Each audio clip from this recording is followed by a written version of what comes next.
ಪತ್ರಕರ್ತರು ಬಹಳಷ್ಟು ವಿಚಾರದಲ್ಲಿ ಸಂಕಷ್ಟದಲ್ಲಿದ್ದಾರೆ.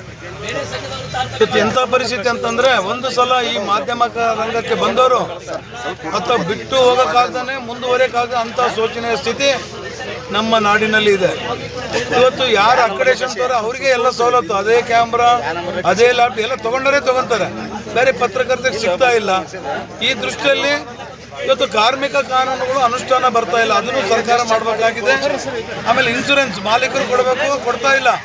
ಕಾರ್ಮಿಕ ಕಾನೂನುಗಳು ಗಟ್ಟಿಯಾಗಿ ಮಾಡಿದರೆ ಮಾತ್ರ ಪತ್ರಕರ್ತರು ಚೆನ್ನಾಗಿರ್ತಾರಂತ ಈ ಸಂದರ್ಭದಲ್ಲಿ ಹೇಳೋದ್ರ ಜೊತೆಗೆ, ಇನ್ನು ಇವತ್ತು ರಕ್ಷಣಾ ಕಾಯ್ದೆಗೆ ಈಗ ಆಲ್ರೆಡಿ ಹೋರಾಟ ಸಾಗಿದೆ. ಇವತ್ತು ಮುನಿಯಪ್ಪ ಅವರು ಬಸ್ ಪಾಸ್ ಕೊಡಿಸುವಂತ ಇವಾಗ ಮುಖ್ಯಮಂತ್ರಿ ಕನ್ಸಲ್ಟ್ ಇವ್ರಲ್ಲಿ ಮಾತಾಡೋ ಅಧಿಕಾರಿ ಹತ್ರ ನಾನು ಮೀಟಿಂಗ್ ತಗೊಂಡು ಮಾಡ್ತೀವಂತ ಹೇಳಿದ್ದಾರೆ. ಅದು ಎಷ್ಟುವರೆಗೆ ಮಾಡ್ತಾರೋ ಬಿಡ್ತಾರೋ ಅಂತ ನಾವು ಫಾಲೋಅಪ್ನಾಗಿರೋಣ, ನೋಡಿಬಿಟ್ಟು ಸಾಗೋಣ ಅಂತ ಹೇಳೋದ್ರ ಜೊತೆಗೆ, ಇನ್ನು ಭಾಳಷ್ಟು ಸಮಸ್ಯೆಗಳು ಇವತ್ತು ಸಂಕಷ್ಟದಲ್ಲಿರೋಂಥ ನಮ್ಮ ಪತ್ರಕರ್ತರಿಗೆ ಮಾಶಾಸನ ಏನಿದೆಯಲ್ಲ ಭಾಳಷ್ಟು ಕಠಿಣ ಮಾನದಂಡಗಳಿದೆ. ಇವತ್ತು ನಮ್ಮ ಹೋರಾಟದಲ್ಲಿ ನೀವೆಲ್ಲ ನೋಡಿದ್ದೀರಿ, ಹಿರಿಯ ಪತ್ರಕರ್ತರಾದಂಥ ಜಗಳೂರು ಲಕ್ಷ್ಮಣರಾವ್ ಇರ್ಬೋದು, ಇಲ್ಲ ಚಿಕ್ಕರು ಸರ್ ಅಂತ ಇಬ್ಬರು ಬಂದಿದ್ದಾರೆ. ಇಬ್ಬರಿಗೂ 70 ವರ್ಷ ಮೇಲ್ಪಟ್ಟು, ಅವ್ರಿಗೆ ಪೆನ್ಷನ್ ಇಲ್ಲ. ದೊಡ್ಡ ದೊಡ್ಡ ಪತ್ರಿಕೆಯಲ್ಲಿ 30 ವರ್ಷ ದುಡಿದಿದ್ದಾರೆ. ಈ ಕಠಿಣ ಮಾನದಂಡ ಏನಿದೆಯಲ್ಲ, ಪೇ ಸ್ಲಿಪ್ ಕೊಡಬೇಕು, ಅದು ಇದಕ್ಕೆ ಮಾಲೀಕರು ಕೊಡದೆ ವಂಚಿಸಿರುವ ಹಿನ್ನೆಲೆಯಲ್ಲಿ ನಮ್ಮ ರಾಜ್ಯದಲ್ಲಿ ಅನೇಕ ಹಿರಿಯ ಪತ್ರಕರ್ತರು ಮಾಶಾಸನದಿಂದ ವಂಚಿತರಾಗಿ ಇವತ್ತು ಹೀನಾಯ ಸ್ಥಿತಿಯಲ್ಲಿ ನಮ್ಮ ಪತ್ರಕರ್ತರು ಜೀವನ ನಡೆಸ್ತಾ ಇದ್ದಾರೆ. ಅದನ್ನು ಕೂಡಲೇ ಸರಿಪಡಿಸುವಂಥ ಕೆಲಸ ಸರ್ಕಾರ ಮಾಡಬೇಕು. ಕೆಲವು ಮಾನದಂಡಗಳು ಸಡಿಲಗೊಳಿಸಿದರೆ ಎಲ್ಲ ಹಿರಿಯ ಪತ್ರಕರ್ತರು ಸ್ವಲ್ಪ ಅದನ್ನು ಪಡೆದುಬಿಟ್ಟು ಕೊನೆಯ ಒಂದು ಜೀವನದ ಕ್ಷಣದಲ್ಲಿ ಆ ಮೆಡಿಕಲ್ಗೂ ಮತ್ತೊಂದು ಸಣ್ಣ ಪುಟ್ಟದಕ್ಕೆ ಆಗ್ತದೆ. ಆ ನಿಟ್ಟಿನಲ್ಲಿ ಸರ್ಕಾರ ಗಮನ ಹರಿಸ್ಬೇಕಂತ ಈ ಸಂದರ್ಭದಲ್ಲಿ ನಾನು ಹೇಳಕ್ ಇಷ್ಟಪಡ್ತಾ ಇದ್ದೀನಿ.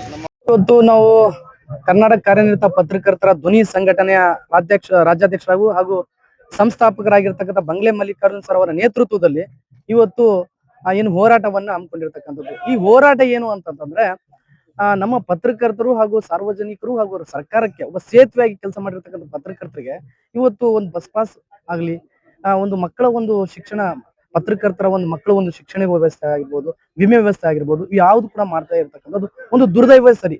ಯಾಕೆಂತಂದ್ರೆ ಪ್ರತಿ ವರ್ಷನೂ ನಾವು ಚಳಿಗಾಲದ ಅಧಿವೇಶನದಲ್ಲಿ ಕೂಡ ಹೋರಾಟವನ್ನ ಮಾಡ್ತೀವಿ.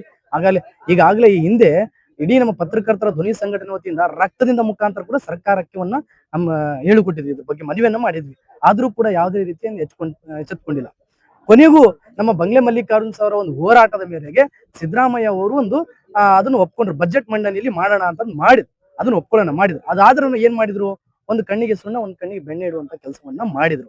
ಆದ್ರೆ ಗ್ರಾಮೀಣ ಭಾಗದಲ್ಲಿ ಇರ್ತಕ್ಕಂಥ ಪತ್ರಕರ್ತರಿಗೆ ಬಸ್ ಪಾಸ್ ಕೊಡಿ ಅಂತಂದ್ರೆ ಏನೋ ದೊಡ್ಡ ದೊಡ್ಡ ಪತ್ರಕರ್ತರು ಅಕಾಡೆಷನ್ ಅವ್ರಿಗೆ ಒಂದೇ ಕೊಡ್ಬೇಕು ಅನ್ನೋದು ಇಲ್ಲಿ ತಾರತಮ್ಯ ಮಾಡಿದ್ರು. ಯಾಕೆ ಆರೇನೇ ಹೊಂದಿರತಕ್ಕಂಥ ಪತ್ರಕರ್ತರಲ್ವಾ?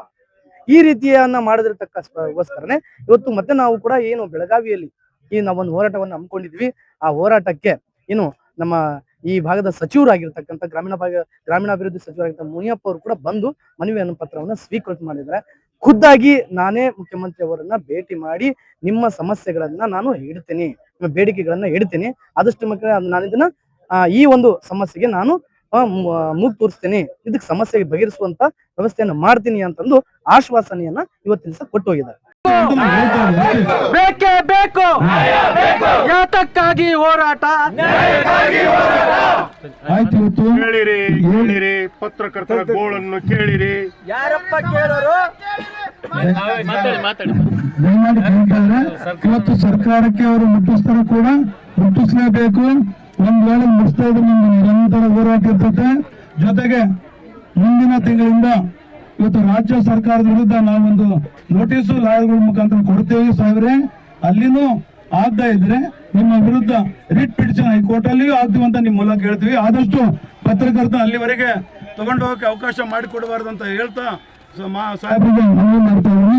ಇದಕ್ಕೊಂದು ರಿಸೀವ್ಟ್ ತಗೊಂಡು ಸಾಹೇಬ್ರು ಏನ್ ಹೇಳ್ತಾರೆ ಸರ್ಕಾರಕ್ಕೆ ಏನ್ ಮಾಡ್ತಾರೆ ಅದಷ್ಟು ಓದ್ಬಿಟ್ಟು ಮುಂದೆ ಕಾರ್ಯನಿರತ ಪತ್ರಕರ್ತರ ಧ್ವನಿ ರಾಜ್ಯಾಧ್ಯಕ್ಷರು ಬಂಗ್ಲೆ ಮಲ್ಲಿಕಾರ್ಜುನ್ ಅವರು, ಕಾರ್ಯಾಧ್ಯಕ್ಷರು ಇರ್ಫಾನ್ ಎಸ್ ಬೆಳಗಿಯವರು, ಉಪಾಧ್ಯಕ್ಷರು ಬಸವರಾಜ.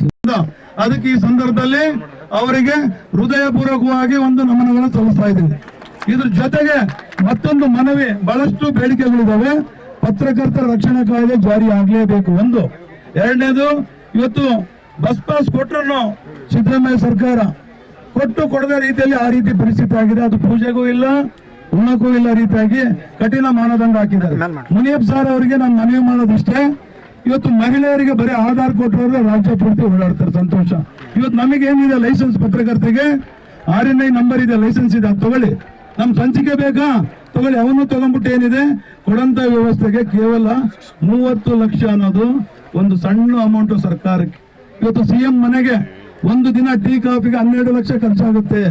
ಒಂದು ನಿಮಿಷ ಡಿಮ್ಯಾಂಡ್ ಹೇಳ್ತಾ ಇಲ್ಲ ಸರ್, ಅದನ್ನ ಸರ್ ದಯಮಾಡಿ.